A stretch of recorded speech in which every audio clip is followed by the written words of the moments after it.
नमस्कार दोस्तों, OCN network में आपका स्वागत है।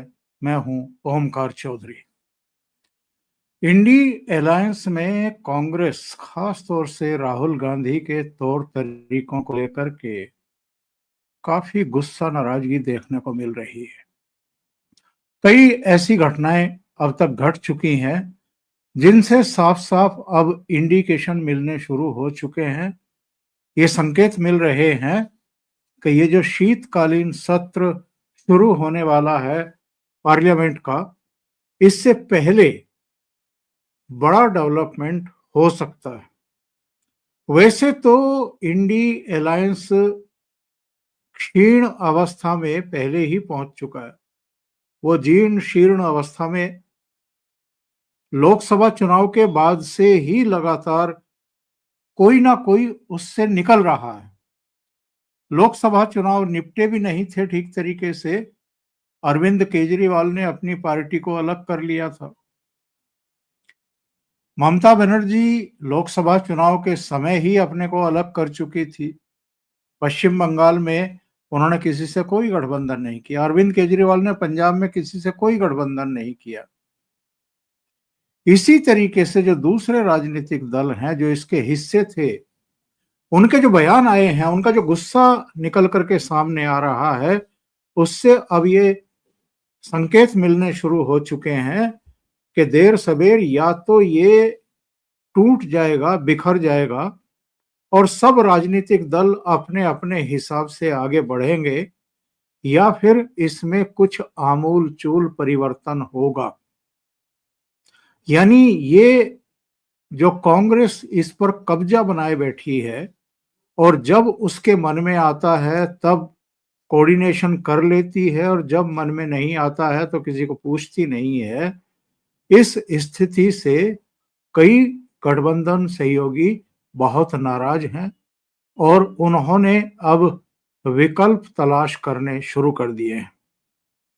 खास तौर से बिहार का जो नतीजा आया है, बिहार में जिस तरह की डिफीट मिली है, उसके लिए किसी और को नहीं, कांग्रेस को जिम्मेदार माना जा रहा है। ये कहा जा रहा है कि जो गठबंधन सहयोगी के तौर पर, और अगर वो अपने को बड़ा सहयोगी मान रही है, सबसे बड़ी पार्टी मान रही है, अखिल भारतीय मान रही है, तो उसकी जिम्मेदारी कुछ ज्यादा बनती है। और इन सब के सामने उदाहरण है भारतीय जनता पार्टी का शीर्ष नेतृत्व, यानी अमित शाह और प्रधानमंत्री नरेंद्र मोदी। ये दोनों अपने गठबंधन सहयोगियों, उनके दलों के नेताओं के साथ किस तरीके से पेश आते हैं, छोटी छोटी समस्याओं को किस तरह सुलझाते हैं, और उनको अपने साथ बनाए रखने के लिए अब इन्होंने जो एक तय मानदंड हुआ करते थे कि केंद्र सरकार में अगर कोई मंत्री है या प्रभावी भूमिका में है तो उसके बेटे को, बेटी को राज्य में उस भूमिका में नहीं रखा जाएगा, यानी मंत्री नहीं बनाया जाएगा। वो चीजें एक्चुअल में हमने हरियाणा से टूटती हुई देखी थी, जब राव इंद्रजीत की बेटी को वहां मंत्री बनाया गया और किरण चौधरी की बेटी को भी मंत्री बनाया गया, जो राज्यसभा की सदस्य हैं, पहले कांग्रेस में हुआ करती थी।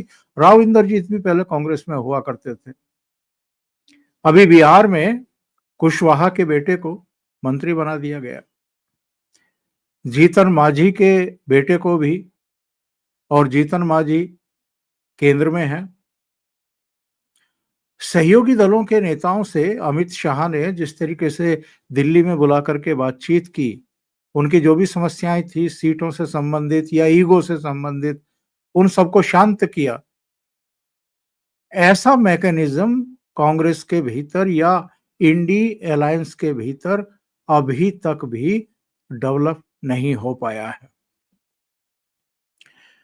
दो तीन घटनाओं का उल्लेख करना जरा जरूरी होगा और फिर उन सहयोगी दलों जो इंडी अलायंस के घटक दल हैं उन पर आएंगे कि वो एक बेचैनी, एक असंतोष क्यों महसूस कर रहे हैं, उपेक्षा क्यों महसूस कर रहे हैं और उनके भीतर गुस्सा क्यों पनप रहा है।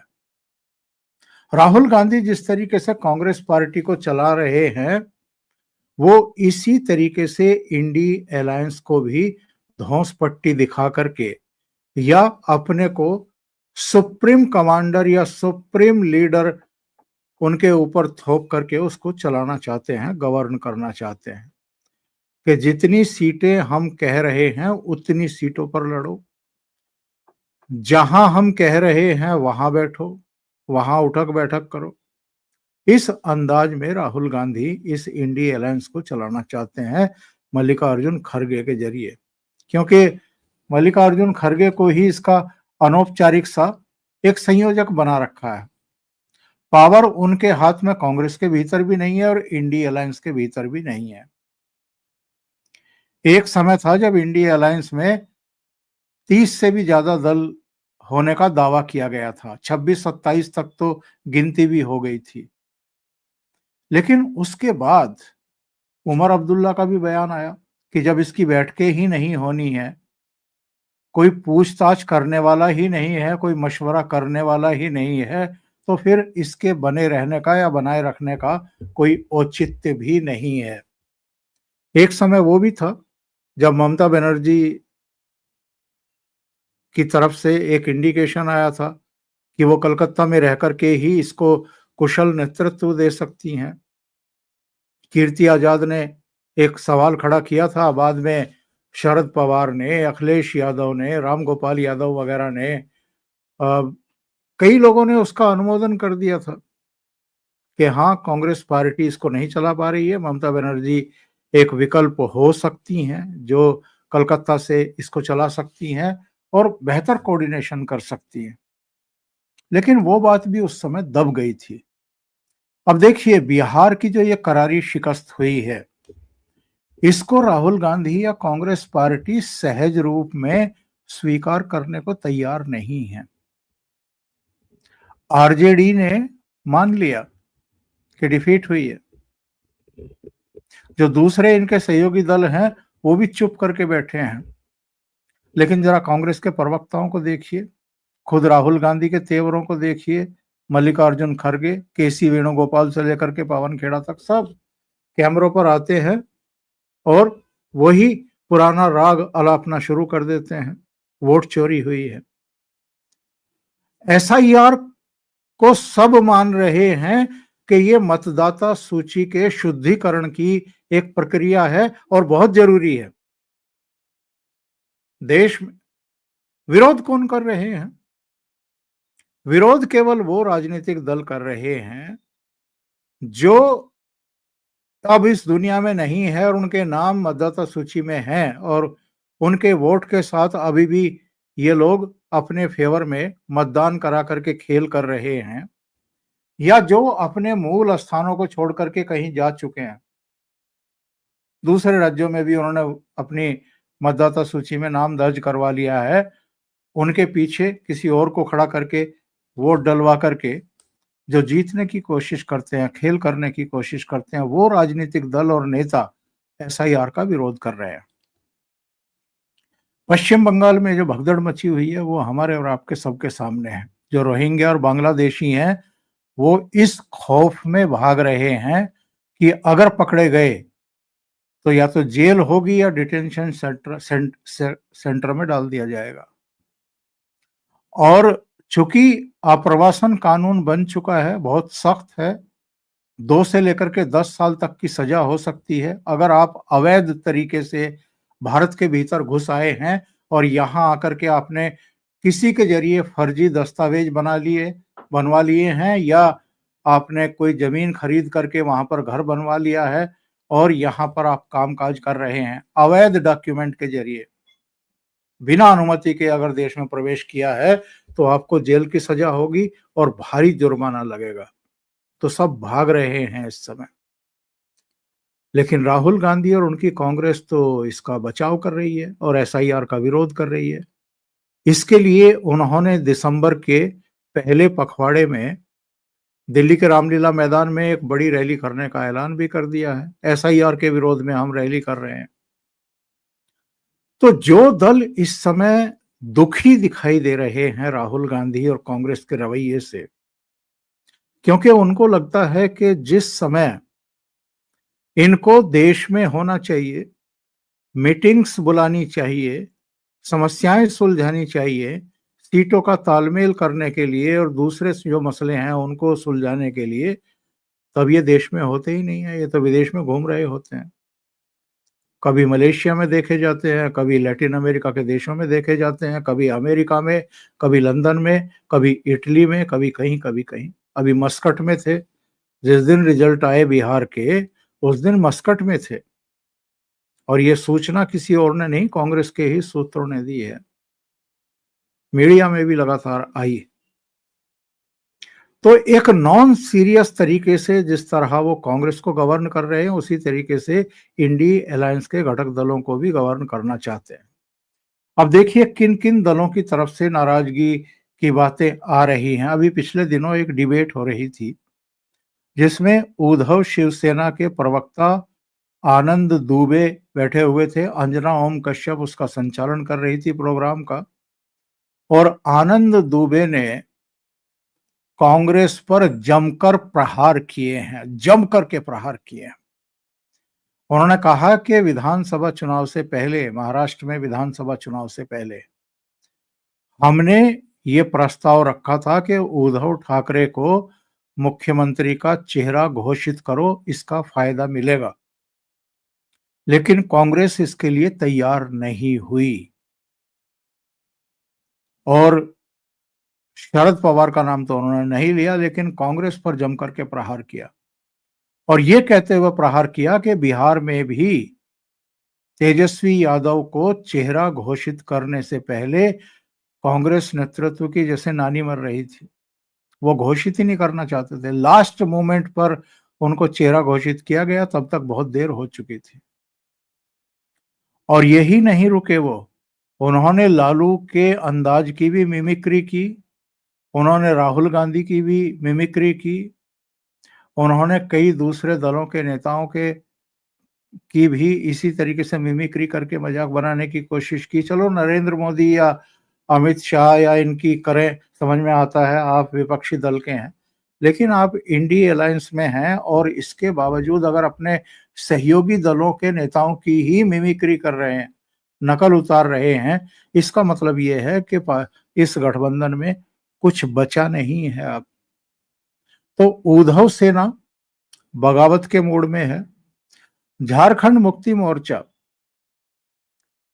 हेमंत सोरेन, उन्होंने कहा था कि हम भी बिहार की कुछ सीटों पर लड़ना चाहते हैं, लेकिन ये तो खुद ही मारामारी कर रहे थे। कांग्रेस ज्यादा से ज्यादा सीटें लड़ना चाहती थी, पता नहीं क्यों लड़ना चाहती थी। पिछली बार 70 सीटों पर लड़ी थी, 19 जीत पाई थी। इस बार 61 या 63 सीटों पर लड़ी है और केवल 6 सीटें जीत पाई है। आरजेडी, चलो पिछली बार सिंगल लार्जेस्ट थी, 77 सीटें आ गई थी। इस बार क्या हुआ, आरजेडी का भी बहुत बुरा हाल हो गया, 25 सीटें आई।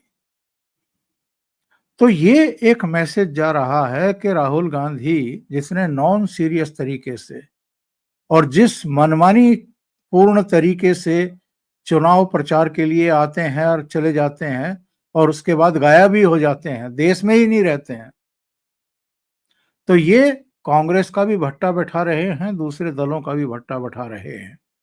तो आरजेडी के भीतर भी असंतोष है कांग्रेस को लेकर के, राहुल गांधी को लेकर के, कि राहुल गांधी ने बहुत बड़ा नुकसान पहुंचाया। झारखंड मुक्ति मोर्चा को जब इन्होंने भाव नहीं दिया, ना तेजस्वी ने ना राहुल गांधी ने, तो उन्होंने इस गठबंधन से अलग होने का ऐलान कर दिया, महागठबंधन से अलग हो गए वो। और अभी सूचना ये मिल रही है, ये सोशल मीडिया में लगातार चल रही है, कि हेमंत सोरेन अब गंभीरता से सोच रहे हैं कि इस गठबंधन में रहें भी या नहीं रहें, यानी वो भी एनडीए की तरफ जा सकते हैं, इस तरह की खबरें चल रही हैं। और पिछले दिनों जिस तरीके से उन्होंने अमित शाह का सम्मान किया, जिस तरह वो प्रधानमंत्री नरेंद्र मोदी से पेश आते हैं, उनको सम्मान करते हैं, उनके पैर छूते हैं,